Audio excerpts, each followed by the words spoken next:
Teaching jobs are mostly everywhere, but moving your certification to another state may not be as easy as you think.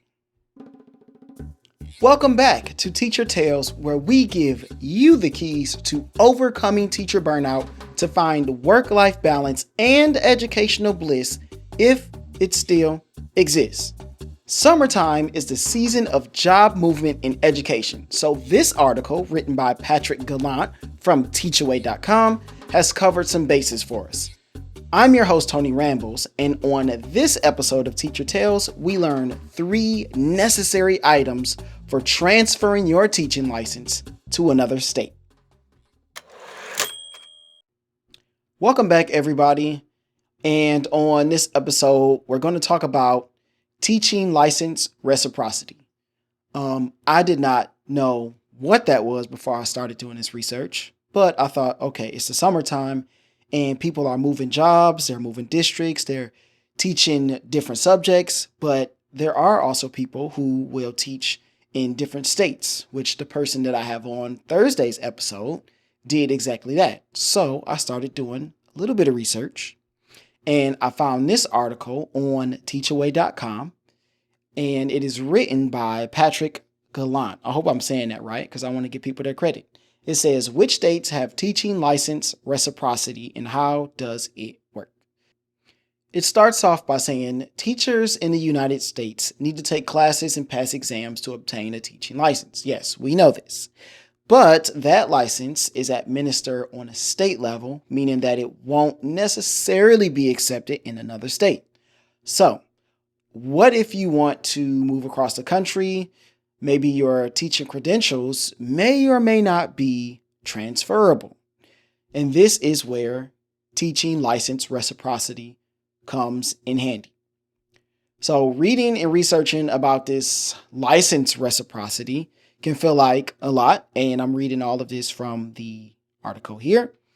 It says you might be wondering how to get a teaching license in another state or if teaching credentials are transferable, which is why you are here. So number 1, it says, what is teaching license reciprocity in the first place? Teaching license reciprocity is the ability to transfer your teaching license from one state to another. Different states have agreements with each other that can allow you to do this. Not all states support teaching license reciprocity, and most of those that do still require a decent amount of paperwork if you want to transfer your license. But they will still allow you to do so without having to earn a whole new license. So even if you have a license and the state that you want to go to won't transfer it like a one-to-one swap, you still won't have to do as much as like taking a whole new test all over again. At least that's what I'm getting here. Continuing. The teaching license reciprocity system is managed by the National Association of State Directors of Teacher Education. Wow, that's a lot to say. But right now, currently, the United States is facing a teacher shortage. There was a shortage before the pandemic, but 2 years of Zoom classes has caused so many teachers to burn out and say, screw this, I'm out of here, which we've talked about at length on the show as well. Teaching license reciprocity is one way to help mitigate the shortage. So they came up with this to try to help teachers who may not be feeling that the state that they work in is the best fit for them. So now they're able to move states. So it's important to note that these agreements are not necessarily two-way. So although Georgia, for example, will accept a Connecticut certificate, this does not imply that Connecticut will accept a Georgia certificate. So those are some things to be wary of. That is number 1. What the heck is teaching license reciprocity? Number 2 is who qualifies for teaching license reciprocity. Generally speaking, anyone with a teaching license can qualify for a teaching license reciprocity. However, there are some caveats.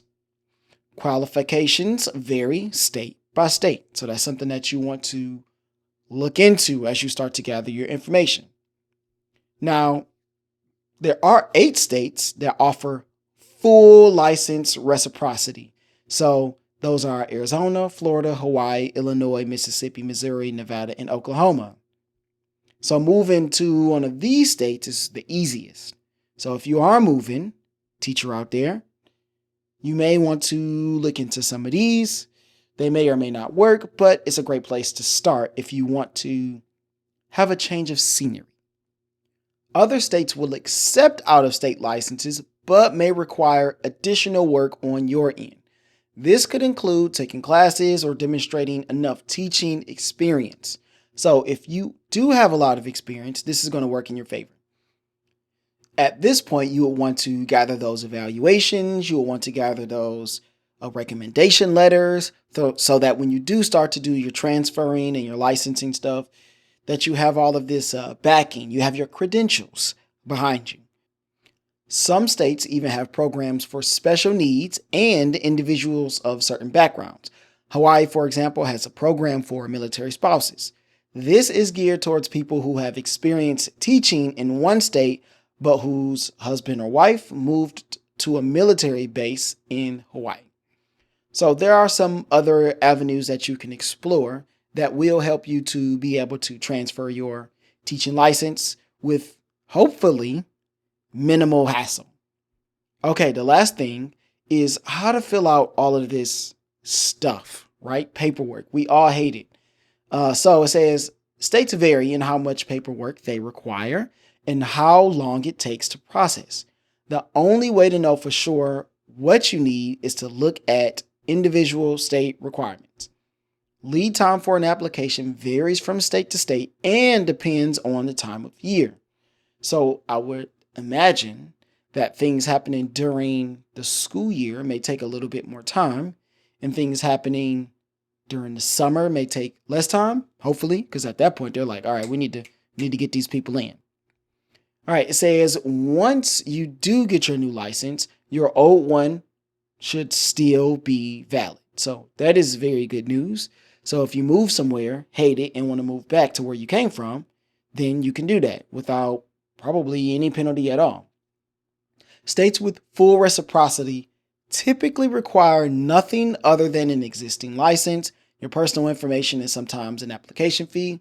A police background check is a universal requirement, although if you have been teaching up until now, this definitely won't be a problem.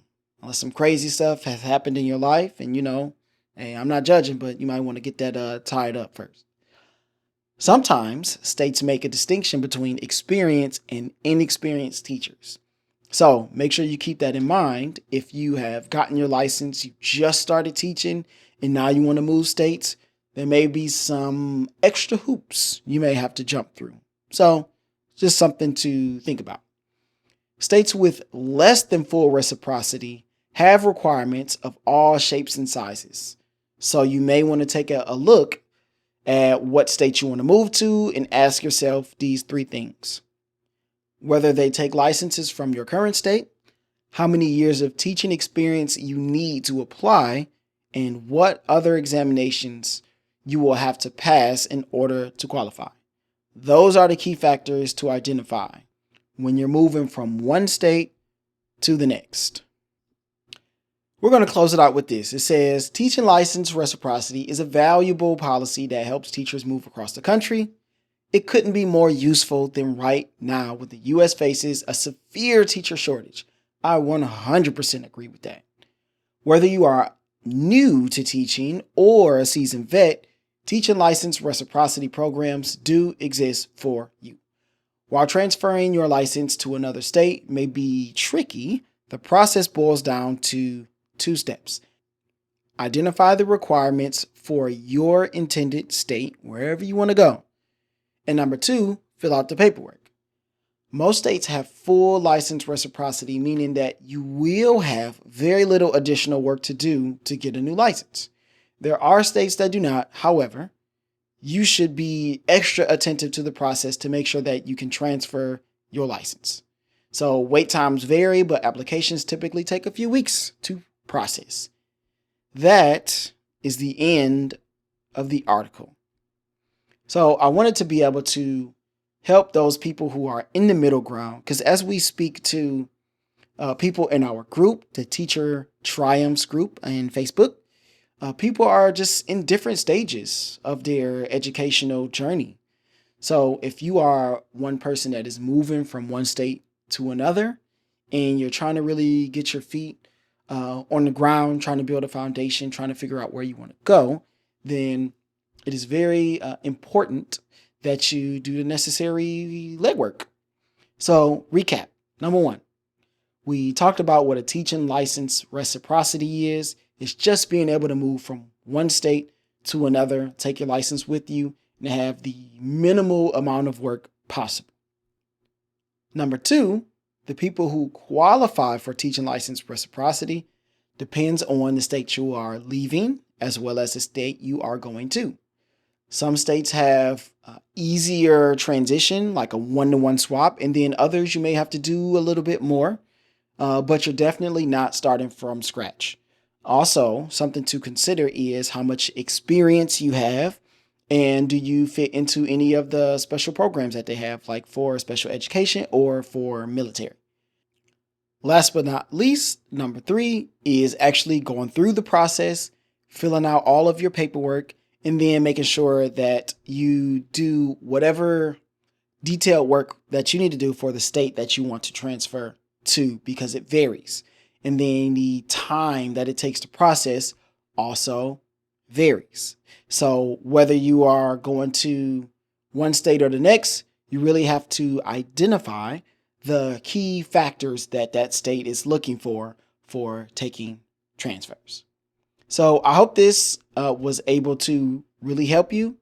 I hope this is something that you can share with other people that may be moving to another state who want to still continue to work in education, but definitely need a change of scenery. So teaching reciprocity, I got this from teachaway.com, and this article is by Patrick Gallant. That is our episode for today. Of course, I'll have someone else on this Thursday, another educator, to talk about these things in detail. That is going to be John Howard. He and his brother also have a podcast about being teachers, and they both have appeared on the show. Those episodes are coming out this Thursday and next Thursday. Those guys are a ton of fun. But for more teacher tips on burnout and time management, join our Facebook group, Teacher Triumphs, Overcoming Teacher Burnout and Balancing Life. This is where we share applicable strategies and encourage each other on the journey through education.